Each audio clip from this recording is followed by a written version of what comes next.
रात्रीचे 11 वाजले होते। एका तरुणीनं आपली बॅग घेतली आणि ती रोजच्या नाईट शिफ्टसाठी घरातून बाहेर पडली। तिच्या पावलांचा आवाज रस्त्यावर घुमत होता।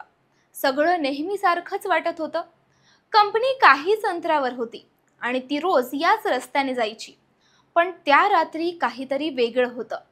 तिच्या नकळत एक नराधम अंधारातून तिला नजर लावून पाहत होता। तिच्या चालण्याचा वेग वाढला, पण त्याचं सावट तिच्या मागे होतच। काही क्षणातच तिचा रस्ता अडवण्यात आला। तिला जबरदस्तीने शाळेच्या मागच्या अंधाऱ्या भागात ओढून नेण्यात आलं आणि तिच्या आयुष्यातली सगळ्यात भयावह वेळ सुरू झाली। पुण्यातील मेदनकरवाडी परिसरात 13 मे 2025 रोजी घडलेली ही घटना महिला सुरक्षेवर पुन्हा प्रश्नचिन्ह उपस्थित करणारी आहे। याच घटनेचं गांभीर्य सांगणारा हा सविस्तर रिपोर्ट। नमस्कार, मी सृष्टी आणि आपण पाहताय त्याचं काय महाराष्ट्र। मंडळी, आज आपण अशा एका घटनेवर बोलणार आहोत जिथं एक महिला केवळ तिच्या कामासाठी घराबाहेर पडली होती आणि एका विकृत नराधमाच्या वासनांध नजरेचा बळी ठरली। पुणे जिल्ह्यातील खेड तालुक्यातील मेदनकरवाडी परिसरात ही धक्कादायक घटना घडली। 27 वर्षांची ही तरुणी एका कंपनीत हेल्पर म्हणून काम करत होती आणि ती तिच्या रात्रपाळीच्या ड्युटीसाठी बाहेर पडली होती। मेदनकरवाडीतील तिच्या कंपनीच्या अगदी जवळ ती पोहोचली होती, पण अचानक एका अनोळखी व्यक्तीने तिचा रस्ता अडवला आणि तिला जबरदस्तीने शाळेच्या मागच्या बाजूस खेचून नेलं। तिथे तिच्यावर बलात्कार करण्यात आला।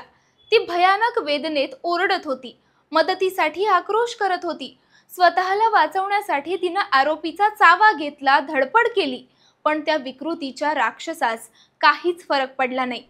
त्यानं तिला मारहाण केली, दमदाटी केली आणि शेवटी धमकी दिली की जर घडलेलं कोणालाही सांगितलं तर तुला जिवंत ठेवणार नाही। या प्रसंगानंतर तो नराधम तिथून पसार झाला, पण ही तरुणी खचली नाही। तिने तिथून जात असलेल्या 2 कामगारांची मदत घेतली आणि चाकण पोलीस ठाण्यात धाव घेतली। पोलिसांनी ही गंभीर बाब लक्षात घेऊन तात्काळ तपास सुरू केला। पिंपरी चिंचवड पोलिसांच्या सहकार्याने त्यांनी घटनास्थळावरील सीसीटीव्ही फुटेज तपासलं। तांत्रिक विश्लेषणातून आरोपीची ओळख पटवण्यात आली। त्याचं नाव आहे प्रकाश भांगरे। तो सध्या मेदनकरवाडीत राहतो, मात्र मूळचा तो अहमदनगर जिल्ह्यातील अकोले गावचा आहे। पोलिसांनी अवघ्या 24 तासात या आरोपीला अटक केली। त्याच्याकडून चौकशी केल्यानंतर त्यानं गुन्ह्याची कबुली दिली आहे। सध्या पीडित महिला YCM रुग्णालयात उपचार घेतेय। तिच्या धैर्याला खरंच सलाम करावा लागेल। तिने फक्त प्रतिकार केला नाही तर पोलिसांकडे तक्रार दाखल करून आरोपीला कायद्याच्या कचाट्यात आणलं। मात्र या घटनेनं अनेक गंभीर प्रश्न उपस्थित केले आहेत। एक महिला कामावर जाताना सुरक्षित आहे का? तिचं स्वातंत्र्य, तिचं जीवन एवढं स्वस्त आहे का? या राक्षसी मानसिकतेच्या माणसांचा बंदोबस्त होणार कधी? ही घटना केवळ एका व्यक्तीची वेदना नाही, ही संपूर्ण समाजासाठी एक जागरूक करणारी घंटा आहे। आरोपीला अटक झाली, पण असं पुन्हा घडू नये यासाठी प्रत्येकानं सजग राहणं गरजेचं आहे। पोलिसांचं वेगवान आणि अचूक काम निश्चितच कौतुकास्पद आहे, पण खरी गरज आहे ती अशा प्रवृत्तींचा मुळापासून बंदोबस्त करण्याची। कामाची गरज ही कोणालाच स्वस्त बसू देत नाही। अशा अगणित महिला आज देशात आहेत ज्यांना प्रत्यक्ष ऑफिसमध्ये हजर राहून नाईट शिफ्ट करावी लागते। कंपनीच्या सुविधा या त्यांच्या विस्तारीकरणावर अवलंबून असतात, त्यामुळे प्रत्येक कंपनीची येण्या जाण्याची सुविधा नसते। अशा वेळी महिला असो की पुरुष कामावर पोहोचणं गरजेचं असतं।